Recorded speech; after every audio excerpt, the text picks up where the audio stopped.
Good morning, everyone. Thank you for joining us for today's webinar. My name is Sonia Siddiqui, and joining us today is Francis from HP Life. Hi, Francis. Good morning. So before I hand it over to Francis, I just want to go over a few things. On the next slide, Francis, you'll see that I'm just going to go over a few things. So just want to make sure that everyone is properly connected and is able to watch today's webinar.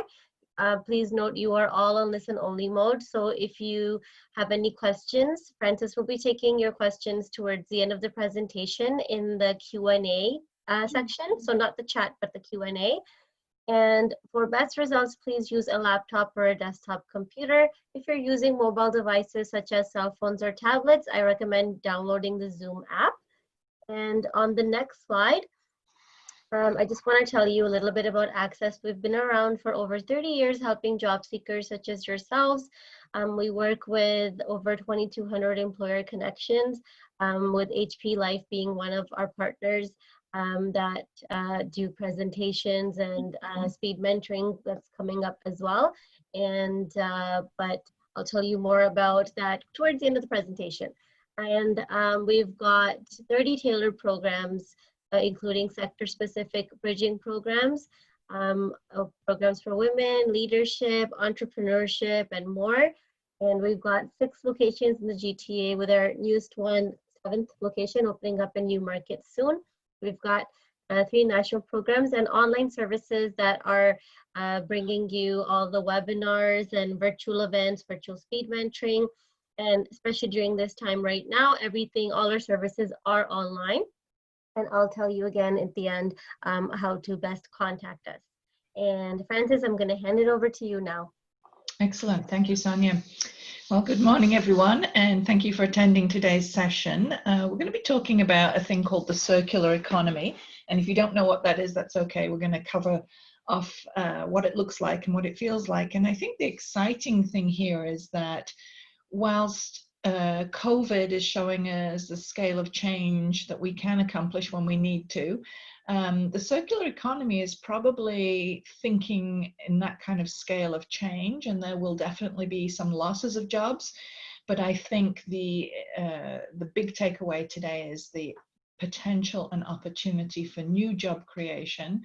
And as I go through the slides today, I'd like you to be thinking about how you could take your skill sets that you all have and rejig them into the kinds of jobs that are going to be needed for the circular economy. And the biggest part about the circular economy is collaboration. Any individual organization can do their part, but it's really about how we all pull together to change the way we do business and run the economy. So I hope it's going to be exciting for you. And as Sonia said, I will be taking questions. So here's what we're going to cover off today, a little bit about HP and why we're Canada's most sustainable technology company, a little bit in background on why we need the circular economy. Hopefully many of you already know that, but I will go over some data. Then usually the way I find the easiest way to explain what the circular economy is to go over a particular strategy, and I'm going to use HP's here so that you can see what it looks like in practice within an organization and how we're actually implementing it, and then talk more broadly about the opportunity and job opportunities specifically. So why is HP talking about this? Why are we trying to get collaboration across the Canadian marketplace? It's because 80 years ago, our founding fathers, Bill and Dave here, started the company as a purpose-driven company. Today, that's kind of the thing. Everybody wants to work for a purpose-driven company. But 80 years ago, it was quite heretical to be speaking like this, to say that profit was not the only motive. But the great thing is, for 80 years, we've been hiring people who want to make a difference. So I'm not going to go through this slide in detail with you. It is available on our external website, and I will make sure these slides are available for you. But when we think about all of the things that we could do to prove that we're Canada's most sustainable technology company, and this is just a sampling of them, there are many more. And in fact, there's an interesting one coming out today. Watch for the news on HP and sustainability.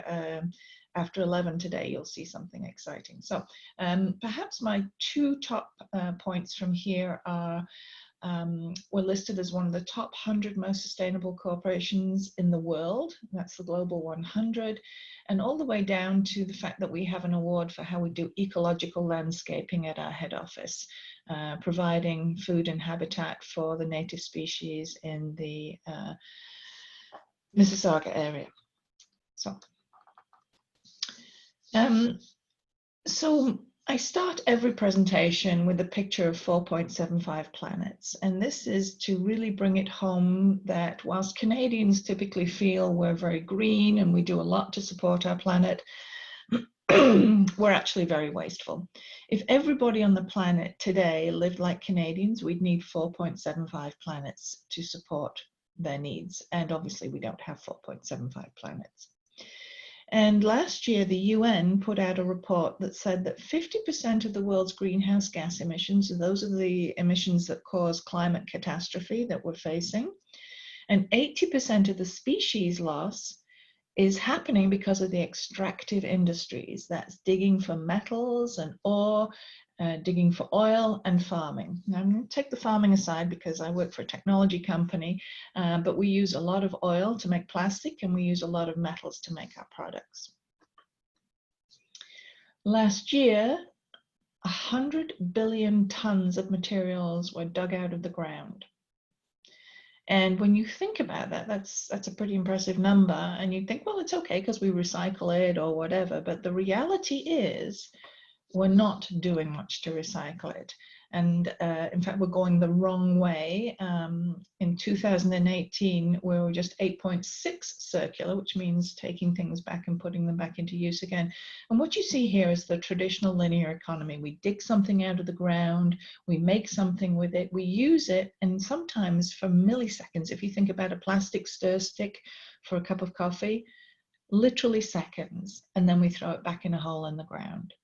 And it's just not sustainable. We cannot keep doing this. We need to change. So we need to change how we think. We particularly need to change product design. As I mentioned, collaboration is really the key for the circular economy. And then we need to be thinking about reverse cycling things. And let me show you what that looks like in practice. So HP's made a commitment to take our entire business circular, and this is what it looks like.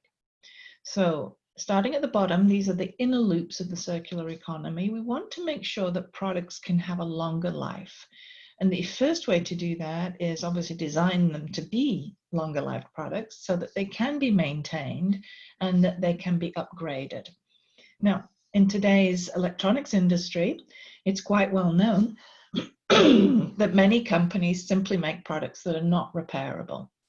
And that's a bit of a problem because you're designing obsolescence into the products. And so we need to be thinking, I'm going to talk a little bit more about this towards the end, about how you buy, whether it's as an individual or as an organization, for product longevity. And that would include being able to support products for longer and have spare parts available.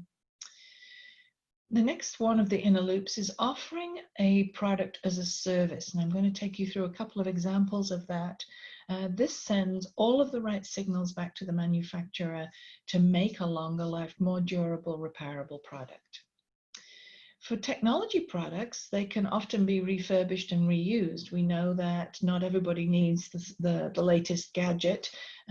So making your products designed to be repairable and second and third lives is particularly important. And then lastly, only lastly, do we get into this taking those back when the product can't be used any longer, taking it back and making sure all the materials in that product get put back into making new products. And I'm sure some of you are wondering, why does she have a picture of a 3D printed heart on the right-hand side here? That's to remind me to talk about 3D print. 3D print is a huge enabler for all of the things that we can see in these circles here. And let me show you why. So what do we have here? I'm just going to move this picture a little. You can see here 3 examples of a plastic print 3D printed replacement for this part, which is actually a part for our wide format printers. And traditionally, if you were making that from machining aluminum, this is what it would look like and this is what it would weigh. If you take it through to what we call a topological design, where you're just producing the strength and the attachments where you need them, look at the difference here, 23 grams, a 95% lower carbon footprint, significant lower weight, and significant lower cost. Now think about that opportunity across every single part or piece of equipment, whatever it is that we build and manufacture today, and think of that opportunity. That's why this is called the fourth industrial revolution. When you combine that with the Internet of Things, we are looking at some very exciting ramifications and changes. Now, how does 3D print help with supply chains? Well, I've got a little example here of a plastic part on a dishwasher. It's a pretty important part. You need a handle to open and close it. But as you can see here, nearly $42 for a replacement plastic part. That's pretty crazy. With 3D print, you can have an infinite inventory of spare parts. Now think about that. Spare parts would be readily available anywhere you need them and can be printed as soon as you need them. Looking at this, we're looking at Dyson vacuum cleaners. Many of them are not available because spare plastic parts are not available. Or, 9,600 different kinds of oven knobs required. That's a bit crazy, isn't it? Well, nobody's going to carry that many different oven knobs, but if you can 3D print them, you can now repair that oven. And I just wanted to give you an idea of some of the work that we're doing right now and using 3D print to actually help with the COVID-19 response. We're 3D printing parts for personal protective equipment, in particular the headbands to hold the face shields. And we're actually running a webinar on April 23rd this week. You can happily join along. I'll make sure that registration link is available for you, and you can learn some more about how it's making a real impact already. So when we think about a company, a multinational company like HP, how big are we and what is our impact on the planet? So this is how much stuff we ship every minute of every day, 365 days a year, minus COVID, of course. We're scrambling to get back up to speed on this. The question is, how do you measure that impact? And today, what most organizations are trying to do is measure their carbon footprint. And you can see here, and the reason I'm showing you this is because I want you to think about the breakdown of how this is allocated. So over half of our carbon footprint is in our customers using our products, and this is called Scope 3 emissions.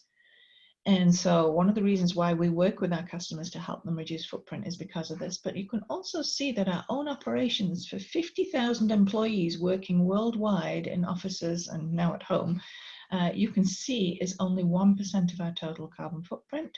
And the other 46 is here in our supply chain, which most people would have grasped. But this is an important learning to be thinking about where is the carbon impact and what can you do about it. Just wanted to show that we have goals for reduction in all of those areas, and you can see more on that in our Sustainable Impact Report. So when we're thinking about circularity and that carbon footprint, we want to be designing from the beginning to make sure that we're including that. And about 70% of a product or a service's footprint is determined during the design phase. So you need to be thinking about that at the design part. So for all of you who are engineers on the phone or have some process or play some part in the design process, you now need to be thinking with this circularity and those inner loops in particular. So can we do more with less? That's what we were just looking at from a 3D print perspective. We want to make sure that products are energy efficient, as energy efficient as they can be, because every carbon molecule we burn in the next decade needs to have 4 times the efficiency that we're getting out of it today. To be able to keep within our carbon budget and prevent climate catastrophe.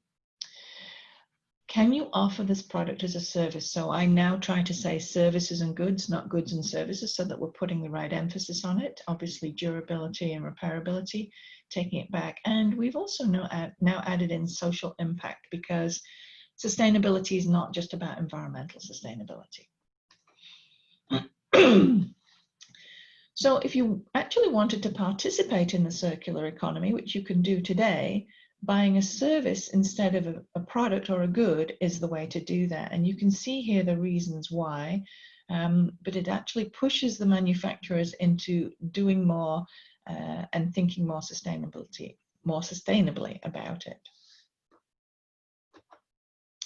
So here's an example of one of the services you can actually access today, and I'm using this as a great example. It is the fastest growing business to consumer service offering in the consumer marketplace. And what it's doing is taking a pretty broken business model, the home ink printer business model, and taking it into a service-based model. So instead of having to buy cartridges, you now sign up to a subscription service called Instant Ink. It's a pretty low price for a starter, $3.99, depending on the number of pages you want to print, and you can get higher level programs if you print more. The printer itself orders the replacement cartridges. They come to you in bigger cartridges, in less packaging, and with a recycling bag in the box. So the customer saves money, it's convenient, they never have to think about it, and we get more cartridges back for recycling and putting through our closed loop plastic processes. So you go, well, that's a pretty great program. What's the environmental benefits of it? And here you can see they are pretty impressive. So that's just a simple thing, changing from going to the store to buy cartridges to buying it as a service. So that's a really good one where we have good data to show you. And obviously from a business context, we offer print services and PC services called Device as a Service to all of our larger customers. And some of the benefits for business customers, obviously transitioning from a capital expenditure to an operational expenditure, giving you improved cash flow and a predictable total cost of ownership. You can ramp up and down on the size of your fleet, whether it's for printers or PCs, and make sure you're managing the full life cycle properly, and have active monitoring to make sure that your products are going to be running at maximum efficiency or repaired before they break down, which is a pretty cool idea. How do you measure repairability? If you want to buy a product that's more repairable, how do you do that? So actually there's an organization out there who actually takes apart electronic goods and tests how easy they are to repair and put back together again, called iFixit. And this HP product actually scored the top marks from that organization. They're an independent organization, so that's pretty cool. If you're going to make a product repairable, you need to offer support and service manuals to customers and make them freely available. Disassembly instructions, and you have to have spare parts available. There's a lot of job creation in this area, rather than just scrapping or throwing things in a hole in the ground.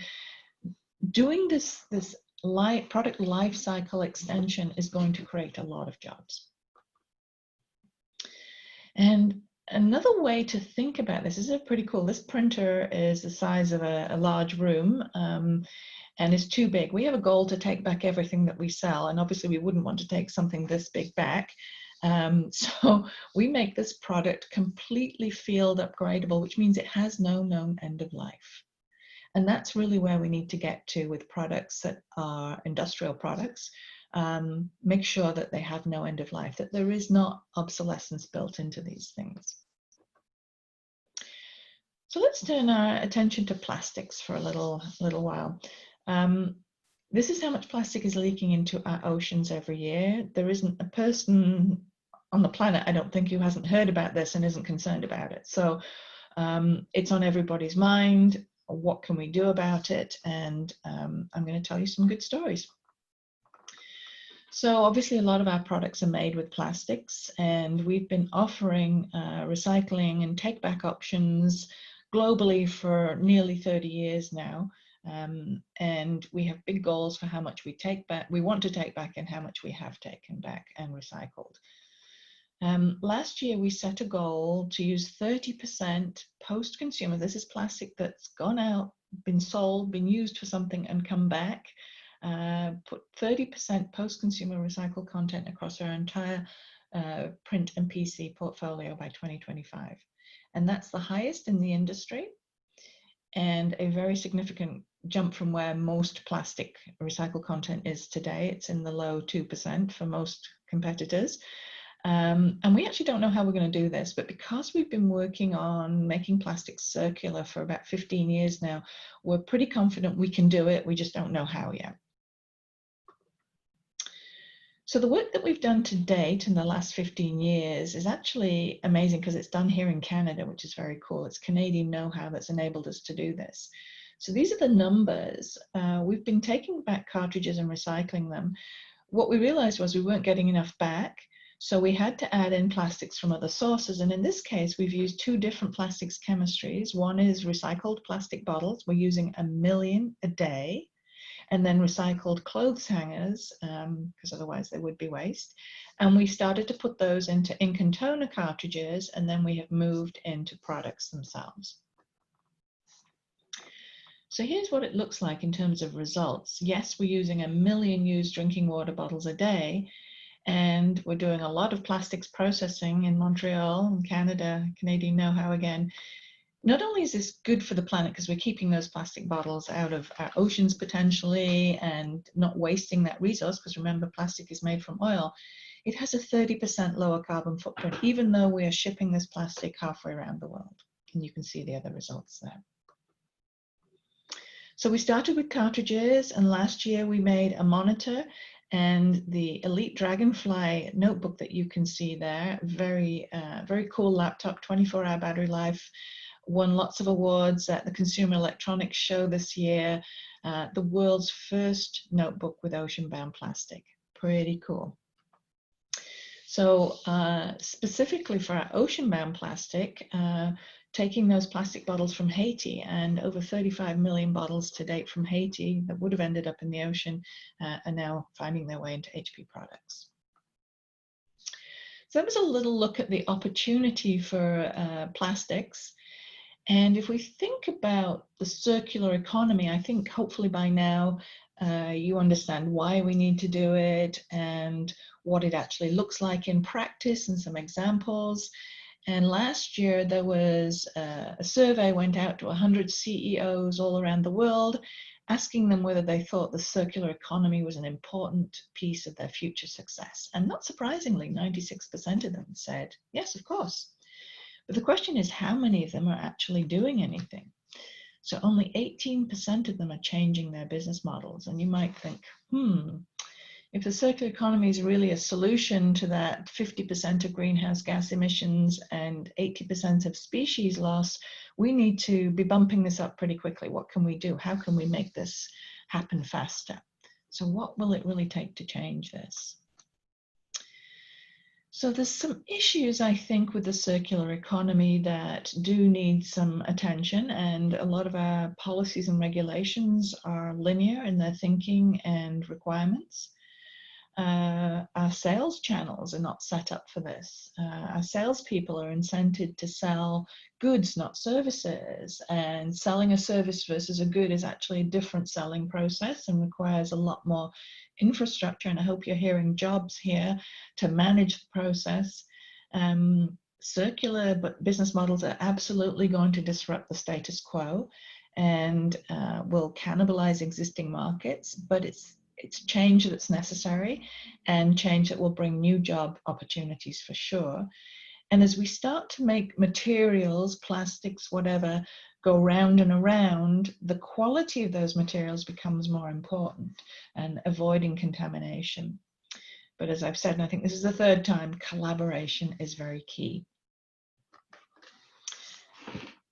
So the ILO projects a net creation of 18 million green jobs by 2030 as a result of the shift to circular thinking. So there's some pretty audacious goals and ideas out there, and I'm really hoping that all of you, as you think about this, will start to see the job opportunities and be thinking about what you can do, what role you can play, particularly if you get a job and your employer doesn't know about the circular economy. Maybe you can bring these thought processes into your new organization, or maybe they already have been thinking about it and you'll be the first candidate to actually mention the circular economy.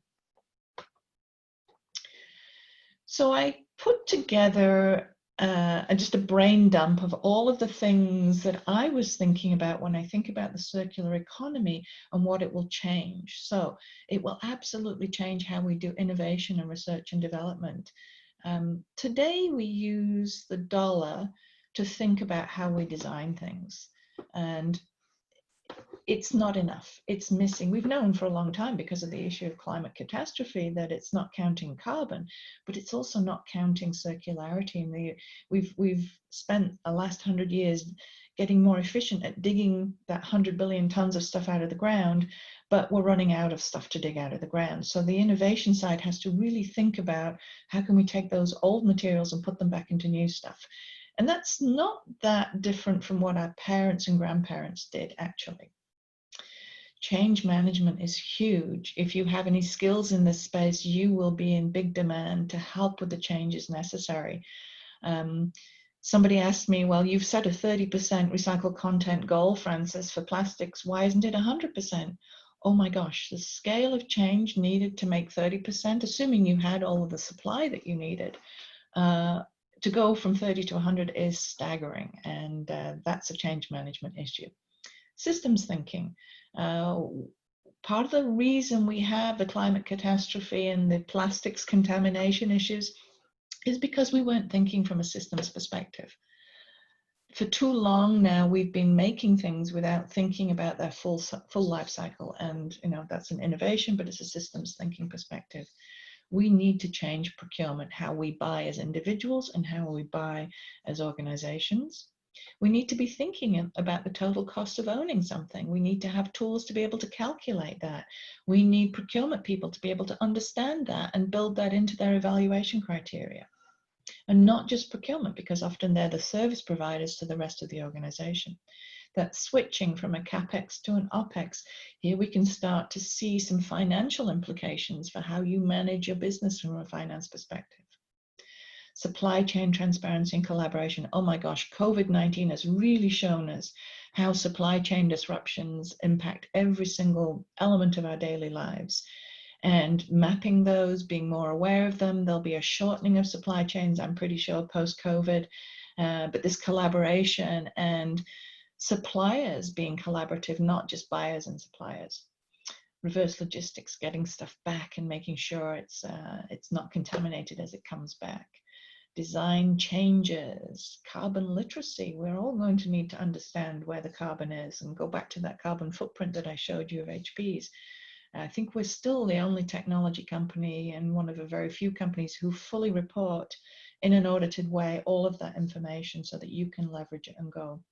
Selling as a service, repair and maintenance, 3D print, reverse cycle, marketing without greenwashing, that's particularly important. There isn't an element of business today that is not going to get changed by the circular economy. And hopefully you can all see where your job function would fit in there. So I'm just going to touch a little on procurement today. I love this quote. I'll give you a second to read it.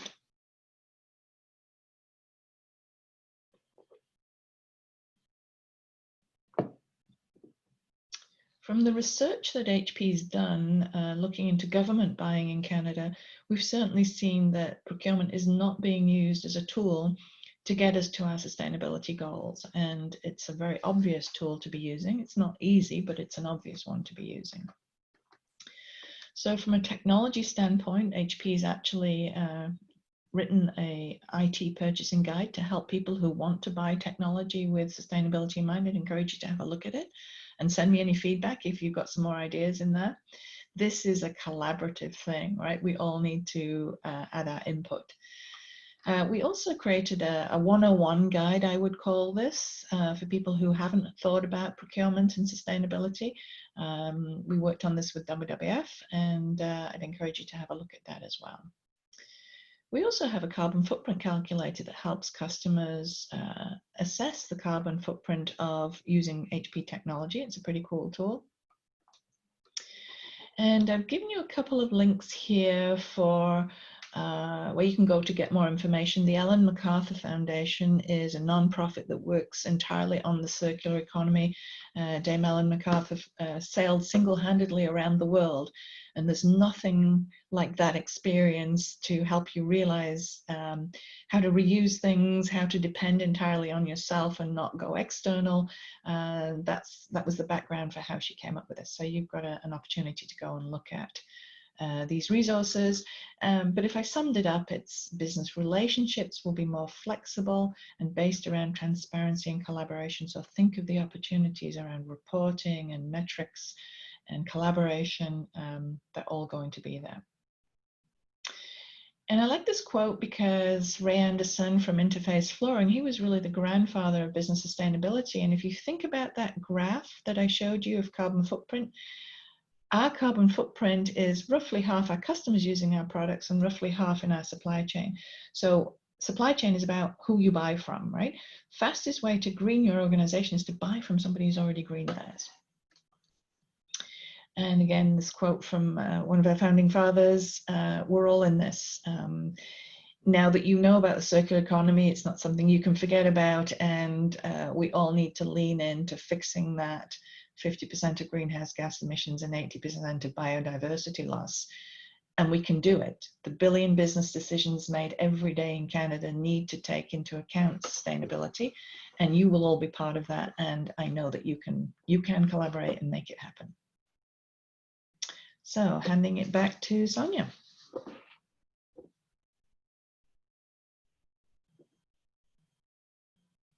Sorry, I was looking for the unmute. My mouse wasn't looking for it. Thank you so much for today's presentation.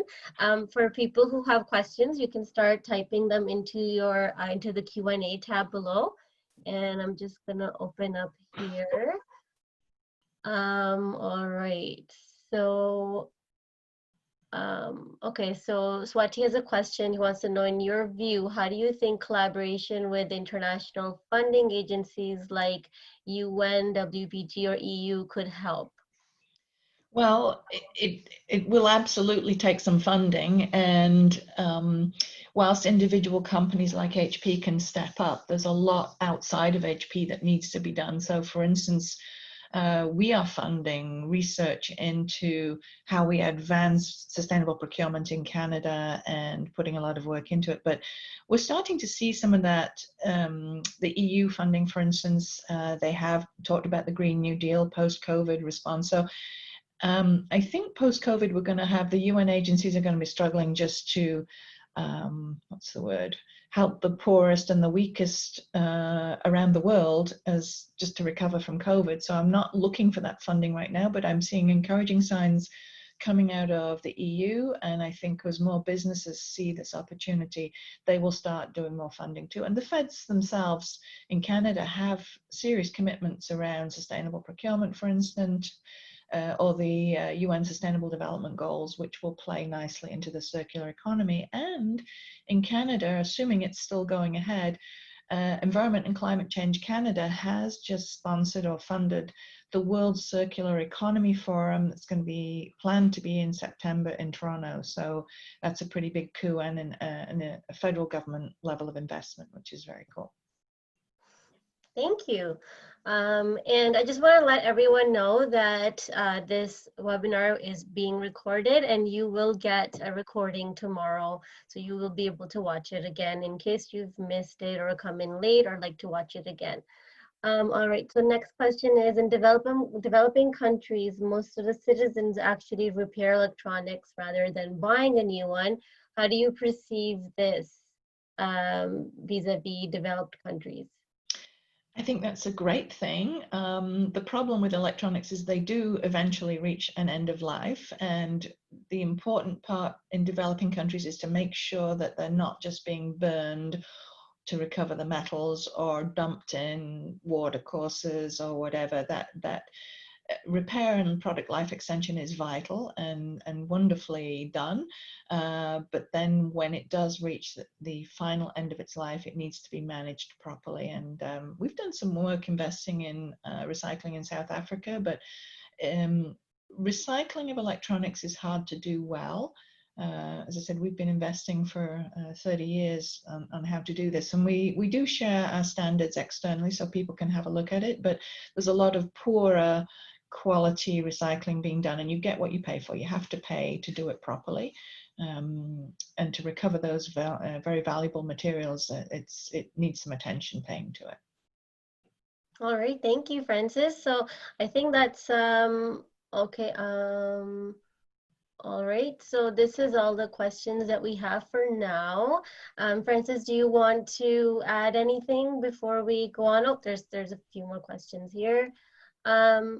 Is about, okay, so their question is about how to sell products in the circular economy. Traditionally, products are sold by showcasing product features, third-party awards, promotion, price, etc. How do you convince consumers going green as a product benefit? So that's a very good question. Thank you, whoever asked that one. It would take a lot. I could do a whole hour lecture on that alone. So I think a good part of it is trying to help your customers understand what a more sustainable product looks like, and then can they have it as a service over a good? And it's harder to do that with a consumer, but I think you're seeing more and more examples of it. Also, I mentioned this marketing without greenwashing. A lot of people don't understand the sustainability issues themselves, so they greenwash, which means making false or misleading claims without actually meaning to. So we've been investing in environmental education for a long time to try and get people to understand that.